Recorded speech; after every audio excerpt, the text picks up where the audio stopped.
rọ́ǹkù tí ẹ ń wò yó. Àwọn láìláńdà.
Ẹ̀sìn mi dẹ̀lú wa, ẹ̀sìn mi dẹ̀lú wa, Òṣogbo ọ̀rọ̀ kí ẹ̀sìn mi dẹ̀lú wa.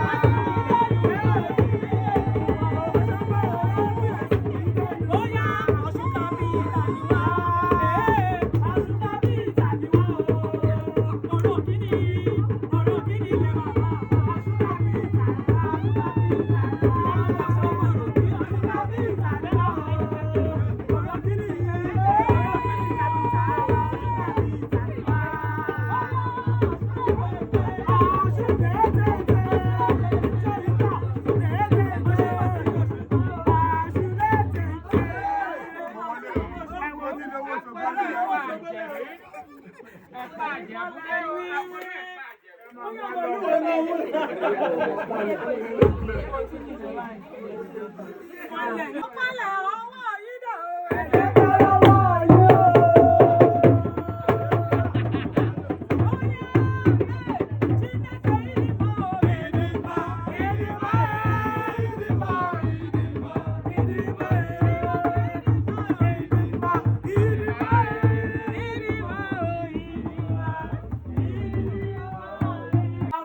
bá ni wọ́n ṣe nípa ìgbàgbọ́ nínú Jésù. Ṣèbí bàbá rẹ̀ lórí ilẹ̀ ọkọ̀ yẹn kò bá mi lọ.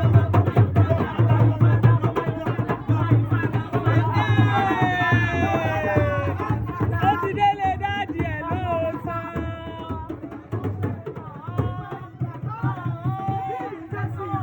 Ṣèbí bàbá rẹ̀ lórí ilẹ̀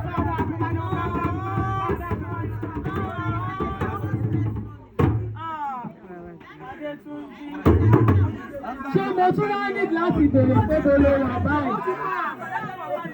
Ṣé mo tún ní láti bèrè pé mo lè Adétúnjí wà báyìí?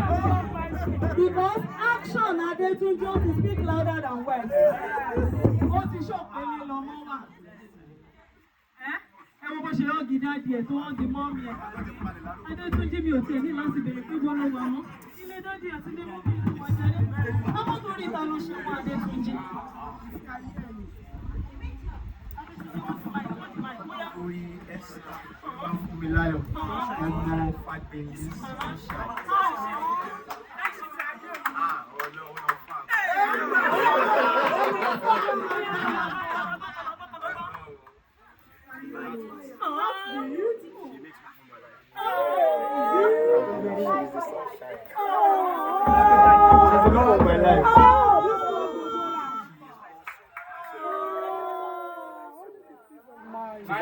Oh my God, love is beautiful, very very beautiful.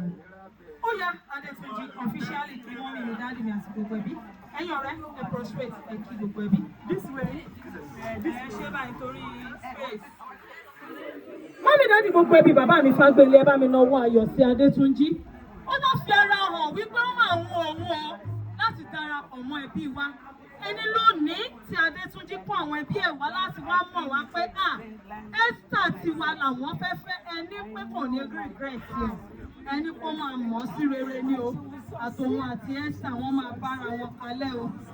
Jésù Olúwa wa.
pé ṣé wọ́n kó ijó wá wọ́n dẹ̀ tún kó owó wá ṣé mo fẹ́ sábà kọrin ìlú èèyàn fún orí ẹ̀ máa wó máa náwó àwọn ọmọ olúwo ni yín mà. Ondo. Ó yá jẹ́ kó wọ́. Ondo ẹbí mọ̀gùn ọ̀rọ̀ bàtà yìí má ti lọ.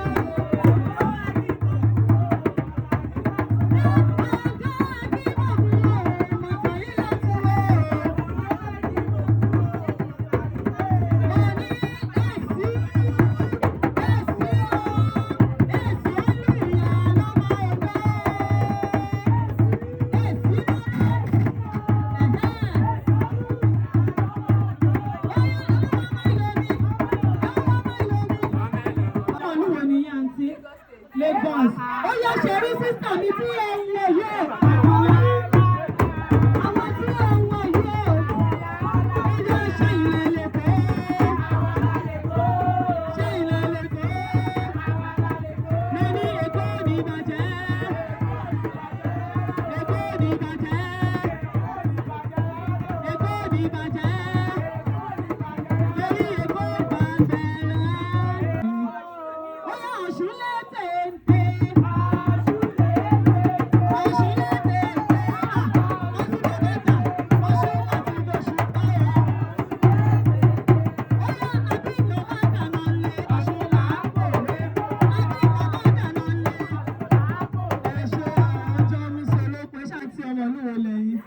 Ọya Èkìtì, ọya ṣe lábẹ́ ìyọ̀ bàbá ṣe wúre. Ó ní ṣe lábẹ́ ìyọ̀ bàbá ṣe wúre. Ọya ayé mi yọ̀lẹ́, ayé mi yọ̀lẹ́, ayé mi yọ̀lẹ́. Ó ní kọ́ nílùú ní o, ọ̀rẹ́ ìyàwó lọ nílùú ní o. Òṣogbo, ọya ẹ̀sìn mi dẹ́nu wá ẹ̀sìn mi dẹ́nu wá. Òṣogbo èrò kí a ṣì ń sí.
Oya èjìlá mọ̀ mí lọ́rọ̀ èjìlá mi lọ́rọ̀.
Mọ́mí dáàdì gbogbo ẹbí bàbá mi Fágbélé ẹ̀ máa ń wáyà sọ́mọ ilẹ̀ ṣàdúrà.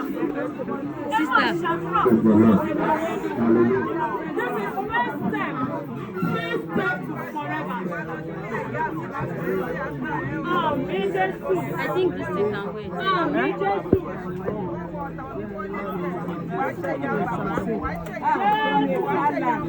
No weapon formed against us shall prosper. Jésù Olúwa wa. Lẹ́sà, bọ̀bọ̀ kan wọlé wa wá. Wọ́n máa ń sọ̀rọ̀ nípa pé èèyàn á sàn. Bọ̀bọ̀ yà á sọ gan. Ọmọdé appreciate ẹ̀ náà.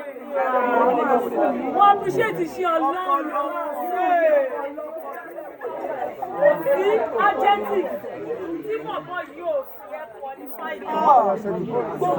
She is the sugar in my tea, the butter on my bread, the this, the that. Tí ìbá sọ fún bọ̀bọ̀ yẹn kó ti tó aṣíwáwá sí lórí òun nìkan.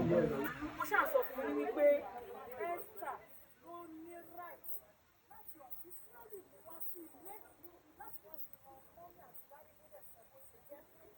Ìdílé kó máa lọ ọ̀sán.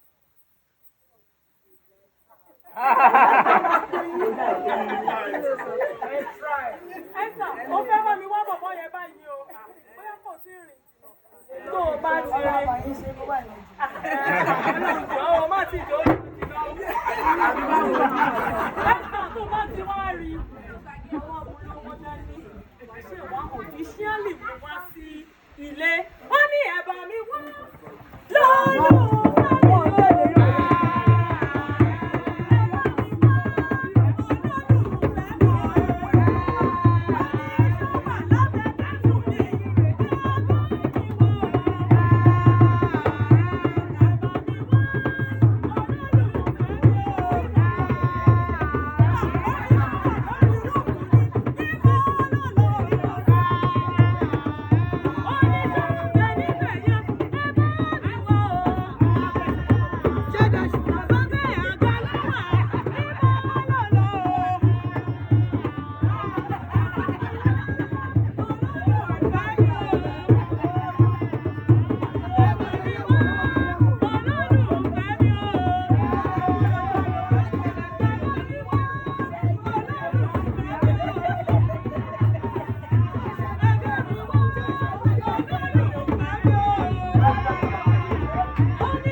Ṣé nìyẹn? Ó ṣe olómi báyọ̀. Ó ní sẹ́yìn.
láì sí àwọn ìpanu.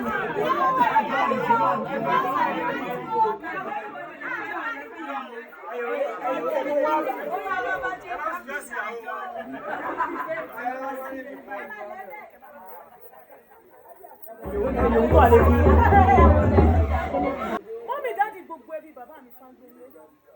Ọ̀wà Esther tá a kọ́ tó gbẹ̀kọ́. Ó ti mú ẹni tó wọ́n. Láti bá lo ìgbésí ayé ẹ̀ wá o. Mọ́mí dáàdì gbogbo ẹbí ṣe gbà wọlé. Àgbà wọlé owó ìsọ̀bọ̀ ìwà.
Iṣẹ́ kí la gbà? Iṣẹ́ kí la gbà? Sunshine ní sẹ́ẹ̀. Sunshine ní sẹ́ẹ̀. Wọlé sunshine. Tó máa fi bá kò ní wà rí. Ọdún èso ìṣèjọba kò ní tún yín ká. Ilé yóò ní dàrú. Ọ̀nà yóò ní dàrú. Ìwọ̀ntọ́ ò ní jọ lé yín lórí. Ìṣẹ̀dá yóò ní gbàbọ̀dẹ̀. Ìyàwó ò ní kú mọ́ ẹ lórí. Ìyàwó ní kú mọ́ ẹ lórí, ọkọ ní kú mọ́ ẹ lójú, ọkọ ní kú mọ́ ẹ lójú. Lágbọ́n Ọlọ́run láìpẹ́ láì jìnà. Ìwọ ìyá sọ ní ilé ilé. Àwọn ọ̀fẹ́ tún Ọlá ní a máa pọ̀ sí. Owó ní a máa pọ̀ sí. Ìgbéga ní a máa pọ̀ sí. Ìṣẹ̀lẹ̀ ìyàwó ní ohun tí a máa ṣẹlẹ̀ ní àná. Ọlá láhàólà. wàhálà wàhálà. Àwọn ọmọ ní àti láti sọ wípé ọmọ dáadáa. Ọmọ yẹn o, yépa. Ọmọ gidi ló mú wálé. Ọmọ dáadáa lọ́mọ yẹn o. Ọmọ gidi ló mú wálé. Ọmọ sọ wípé ẹ máa lọ́wọ́ lọ́wọ́. Ẹ máa kọ́lé mọ́lé. Ẹ máa bímọ lẹ́mọ́. Àní sunkún ọkọ.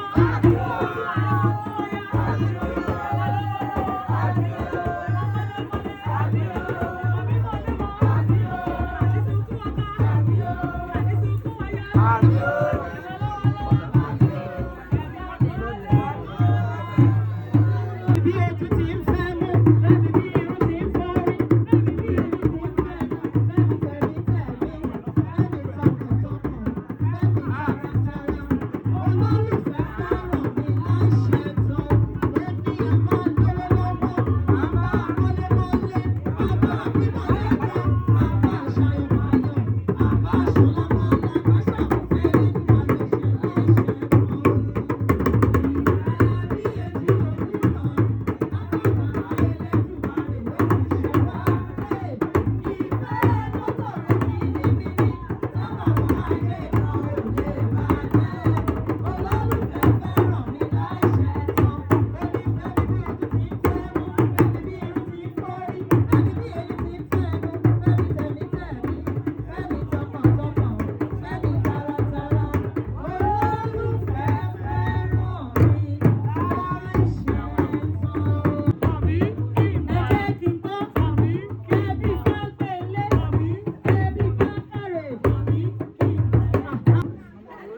tèmi ni Abdulrasaq.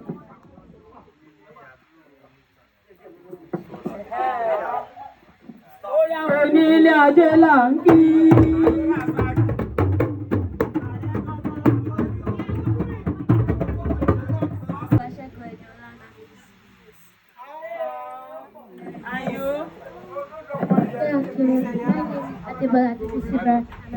Thank you. You're welcome.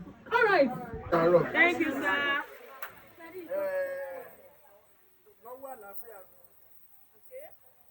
Tún mi níwájú àti lẹ́yìn fámìlì wa ni ẹ̀nà gbogbo wa lórí ẹbí wa lójókòó yìí.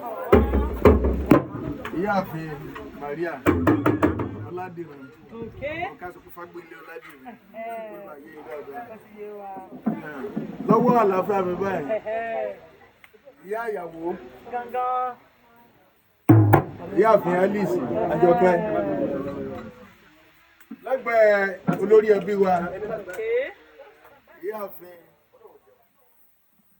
Fágbélé Kambe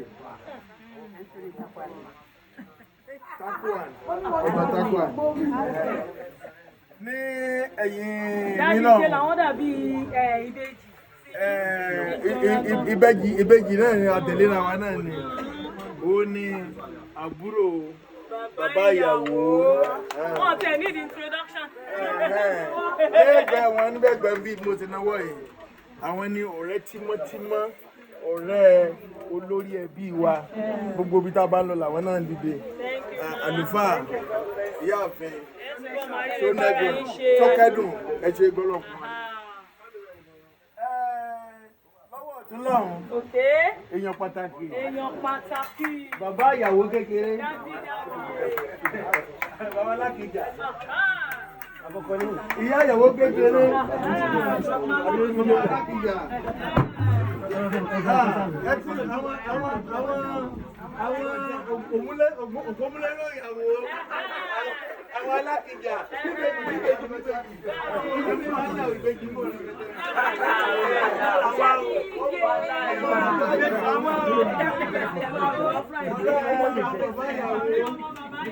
àti àwọn ọmọ ẹbí wa gbogbo ẹbí èmi fúnra mi bàbá ìyàwó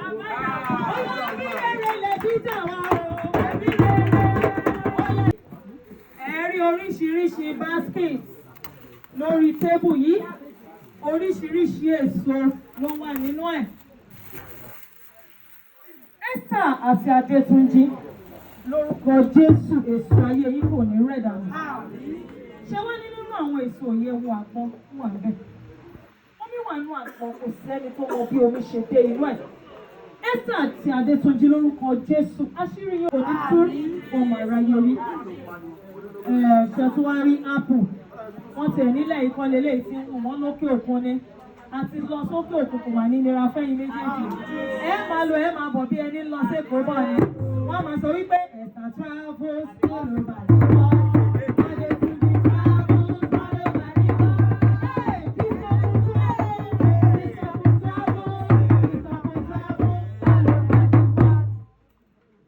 Ẹ tún wo ọsàn nǹkan aládùn lọ́sàn náà. Lórúkọ Jésù inú yín á dùn kálẹ̀. Ẹ̀yin méjèèjì fẹ́ ṣeré abẹ́ igi òróǹbó.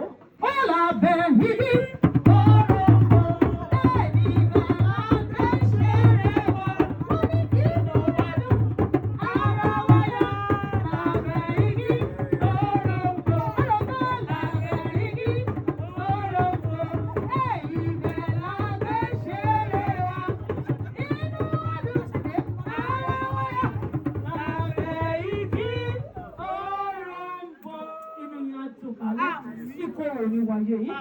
Wọ́n ní ìran ọ̀gẹ̀dẹ̀ kì í sunkún àti jẹ. Esther àti Adétúnjí ara òní nìyí. Wọ́n tún wá ní ọ̀gẹ̀dẹ̀ òkì ń gbúdọ̀ kó yàgàn. Ẹ̀ní yàgàn owó. Ẹ̀ní yàgàn ọmọ. Ẹ̀ní yàgàn ohun rere. Jésù Olúwa wa. Mo tún rí watermelon bẹ̀. Ẹ̀jọ̀ tí odidi èèyàn kan bá dá jẹ odidi watermelon kí ló máa ṣe? Á ló máa ń bá pàdé. Ẹ máa ní ànító àti àníṣẹ́kù. Ẹ ní ráwọn òun rere. Pineapple orí ìdíjókòó, Esther wá rí ìdíjókòó ní ọkọ̀. adé orí ò ní ṣí dànù. Ó tún wá ní ẹ̀gbọ́n lára tábà lẹ́nikẹ́ni tó ń dojú ìjà kan yín. Orúkọ Jésù ẹ̀gún Elédùmarè ló máa fún wọn pa. Ẹ̀tún wo ìrèké wà ń bẹ̀. Wọ́n ní bí iná ń jó kí ijó pẹ́ àbọ̀wọ̀ fún rege. Bí iná ń jó kí ijó pẹ́ àbọ̀wọ̀ fún rege. Bí iná ń jó kí ijó pẹ́ àbọ̀wọ̀ fún rege òwe. Esther àti Adétúnjí ọwọ́ Ọlọ́run ó máa wà lára yín. You shall be honored wherever you go. A tún rí kí ó kàn bà níbẹ̀ ó green ìwọ tó bá wà ní green bẹ́ẹ̀ yẹn that is fertility you shall be fertile in Jesus.